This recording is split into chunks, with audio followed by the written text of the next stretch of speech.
Shalom, salam damai sejahtera bagi kita semua. Saudara-saudara yang terkasih di dalam nama Tuhan Yesus Kristus, firman Tuhan yang jadi renungan kita hari ini diambil dari Efesus 1 ayat 3 sampai dengan ayat yang ke-14, berkata demikian. Terpujilah Allah dan Bapa Tuhan kita Yesus Kristus yang dalam Kristus telah mengaruniakan kepada kita segala berkat rohani di dalam sorga. Sebab di dalam Dia Allah telah memilih kita sebelum dunia dijadikan, supaya kita kudus dan tak bercacat di hadapan-Nya.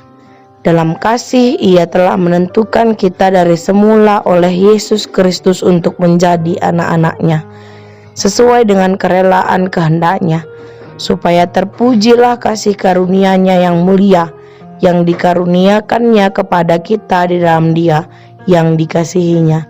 Sebab di dalam Dia dan oleh darah-Nya kita beroleh penebusan, yaitu pengampunan dosa menurut kekayaan kasih karunia-Nya, yang dilimpahkan-Nya kepada kita dalam segala hikmat dan pengertian.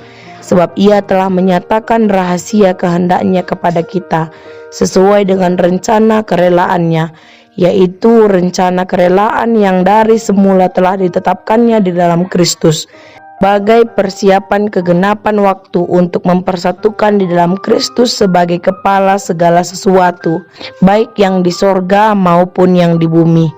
Aku katakan di dalam Kristus, karena di dalam Dialah kami mendapatkan bagian yang dijanjikan, kami yang dari semula ditentukan untuk menerima bagian itu sesuai dengan maksud Allah, yang di dalam segala sesuatu bekerja menurut keputusan kehendak-Nya, supaya kami yang sebelumnya telah menaruh harapan pada Kristus boleh menjadi puji-pujian bagi kemuliaan-Nya. Di dalam Dia kamu juga, karena kamu telah mendengarkan firman kebenaran, yaitu Injil keselamatan, dimateraikan dengan Roh Kudus yang dijanjikan-Nya itu. Dan Roh Kudus itu adalah jaminan bagian kita sampai kita memperoleh seluruhnya, yaitu penebusan yang menjadikan kita milik Allah untuk memuji kemuliaan-Nya. Amin. Sedemikian jauh firman Tuhan yang jadi renungan kita pada hari ini. Saudara-saudari yang terkasih di dalam nama Tuhan Yesus Kristus, dunia dan masyarakat di mana kita tinggal saat ini seringkali tidak ramah. Banyak kejahatan yang merajalela dan ketidakadilan terlihat begitu nyata. Ada penyakit menular yang merebak di mana-mana, dan tuntutan hidup kita semakin kompleks, sehingga rakyat miskin juga semakin banyak. Tidak sedikit pula ada persoalan, tantangan dan rintangan yang harus kita hadapi. Dalam pelayanan kita juga mengalami pergumulan, kesulitan membangun gedung gereja, mengurus surat izin, dan dalam menghadapi situasi keluarga juga kita seringkali menghadapi sebuah persoalan. Tapi dalam menghadapi segala situasi dan kondisi itu, hendaklah kita senantiasa ingat untuk memuji Allah dan Bapa Tuhan kita Yesus Kristus, yang dalam Kristus mengaruniakan kita segala berkat rohani di dalam surga. Saudara-saudari yang terkasih di dalam nama Tuhan Yesus Kristus, firman Tuhan pada hari ini, surat Efesus merupakan sebuah surat, salah satu puncak dalam pernyataan Alkitabiah tentang Kristus Yesus, dan menduduki tempat yang unik di antara surat-surat Rasul Paulus. Surat ini tidak ditulis sebagai jawaban terhadap suatu persoalan pastoral seperti banyak surat yang lain. Namun sebaliknya, surat Efesus ini memberikan kesan akan luapan pernyataan yang melimpah sebagai hasil dari kehidupan doa pribadi Rasul Paulus. Rasul Paulus menulis surat ini ketika ia dipenjara karena Kristus, dan kemungkinan besar dia berada di Roma. Surat ini dibawa ketujuannya oleh seorang kawan sekerja Paulus yang bernama Tikhikus. Doa Rasul Paulus dalam bahan renungan kita hari ini mengajarkan keagungan kasih Kristus. Memahami kasih Kristus memang bukan suatu hal yang mudah. Kasih itu begitu sempurna, melampaui segala pengetahuan, sehingga untuk memahaminya merupakan sebuah pergumulan spiritualitas, bukan hanya sekedar intelektualitas belaka. Dalam teks ini, Rasul Paulus menunjukkan bagaimana sikap berdoa, dan ia juga mengungkapkan objek doanya, yaitu Bapa sebagai sumber segala keturunan, dan juga ia menaikkan 3 isi doa yang ditandai dengan kata sambung supaya, dan di bagian akhir doanya ia menaikkan puji-pujiannya kepada Allah.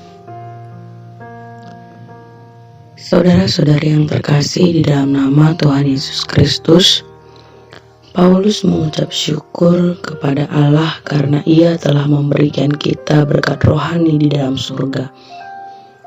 Ini berarti segala berkat rohani di dalam surga hanya diperoleh di dalam Kristus. Apa wujud berkat rohani?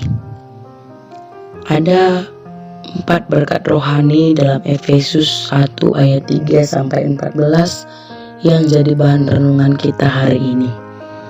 Yang pertama, berkat rohani berwujud anugerah pemilihan Allah yang dikerjakan di dalam Kristus sebelum dunia ini dijadikan. Sebelum dunia ini dijadikan, kembali menjadi kata kunci yang penting dalam predestinasi.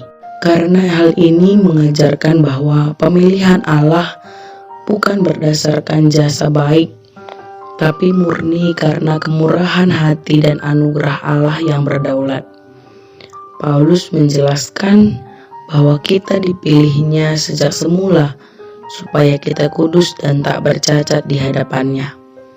Dengan kata lain, kekudusan hidup, perubahan etika terjadi ketika kita telah dipilih Allah. Paulus di surat Roma juga mengungkapkan bahwa setelah Allah memilih manusia, dalam kasih Ia telah menentukan kita dari semula oleh Yesus Kristus untuk menjadikan anak-anaknya sesuai dengan kerelaan hatinya.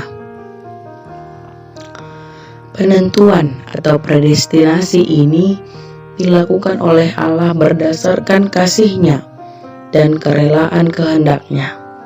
Hal ini amatlah penting, karena banyak orang salah mengartikan penentuan atau predestinasi itu, yaitu seakan-akan Allah seenaknya sendiri memilih dan menentukan manusia.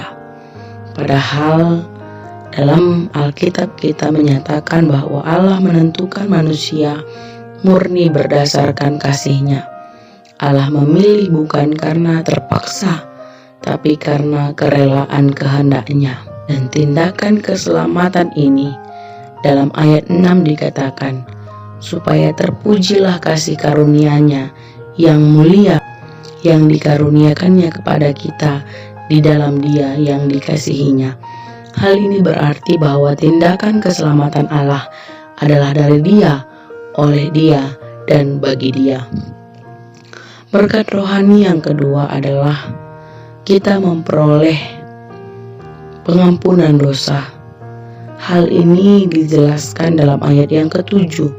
Dikatakannya, sebab di dalam Dia dan oleh darah-Nya kita beroleh penebusan, yaitu pengampunan dosa, menurut kekayaan kasih karunia-Nya.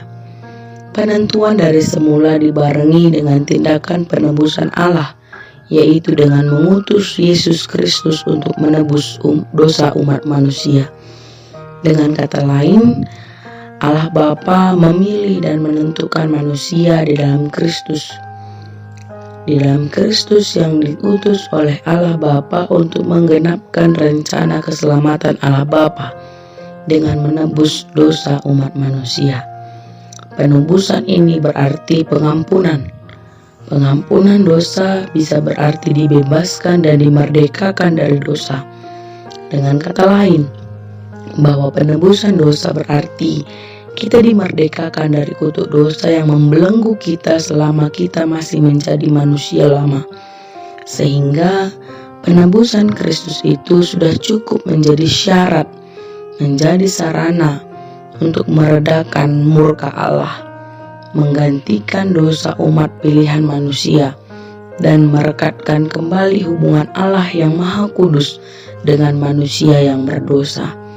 Di dalam pengharapan inilah kita menemukan suatu pengharapan yang kekal, menjadi anak-anak Allah, yaitu keselamatan yang cukup. Berkat rohani ini dilimpahkannya kepada kita dalam segala hikmat dan pengertian. Berkat rohani yang ketiga adalah kita memperoleh penyingkapan rahasia kehendak Allah. Paulus mengajarkan, sebab ia telah menyatakan rahasia kehendaknya kepada kita sesuai dengan rencana kerelaannya, yaitu rencana kerelaan yang dari semula telah ditetapkannya di dalam Kristus sebagai persiapan kegenapan waktu untuk mempersatukan di dalam Kristus sebagai kepala segala sesuatu, baik yang di sorga maupun yang di bumi. Predestinasi ternyata bukan perkara mudah dan yang murah, tetapi predestinasi adalah tindakan agung dari Allah yang berdaulat, karena predestinasi bertujuan akhir pada penyatuan umat Allah di dalam Kristus sebagai kepala segala sesuatu. Dengan kata lain bahwa predestinasi berkaitan erat dengan bagian keluarga Allah di mana Kristus menjadi kepala dan kita menjadi anggota tubuhnya yang kelak akan bersatu dengan Kristus.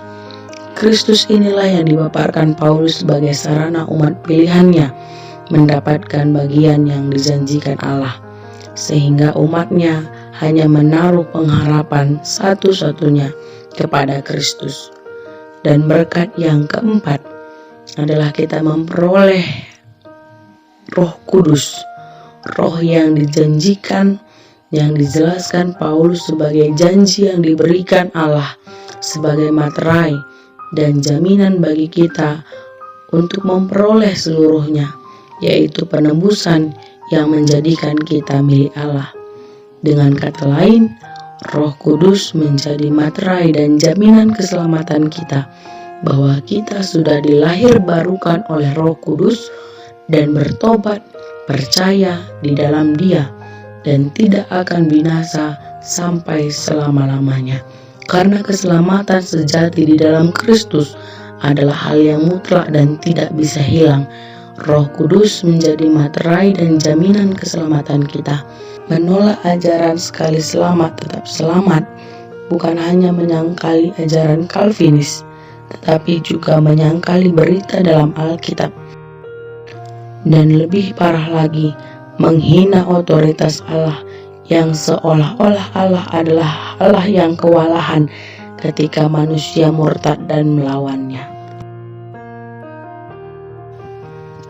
Saudara-saudari yang terkasih di dalam nama Tuhan Yesus Kristus, doa Rasul Paulus hendaknya menjadi contoh bagi kita dalam berdoa sekarang ini.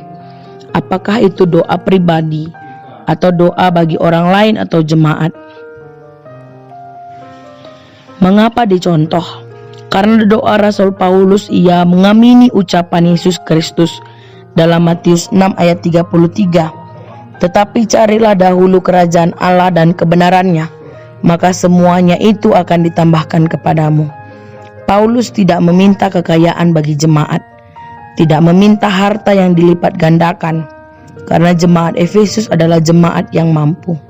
Tetapi doanya ia mendoakan supaya jemaat dan akhirnya kita melihat kuasa Allah yang besar dan mengetahui kuasa yang ada dalam diri orang percaya, dan memahami kesatuan antara Kristus dan jemaatnya. Ketika Paulus menuliskan suratnya, ia pun sendiri tidak akan pernah menyangka bahwa kemudian kita membaca surat ini dan mendapatkan penguatan, dipenuhkan oleh Roh Kudus untuk menjalani tahun 2021 ini. Saudara-saudari yang terkasih di dalam nama Tuhan Yesus Kristus, janganlah biarkan ada rasa takut dan bimbang menguasai hidup kita. Biarlah kita berjalan bersama Tuhan setiap hari. Kita memohon penyertaan Roh Kudus supaya kita beroleh kekuatan. Yakinlah bahwa Tuhan akan memberkati seluruh bagian kehidupan kita. Tuhan Yesus memberkati firman-Nya. Tuhan Yesus memberkati kita semua. Amin.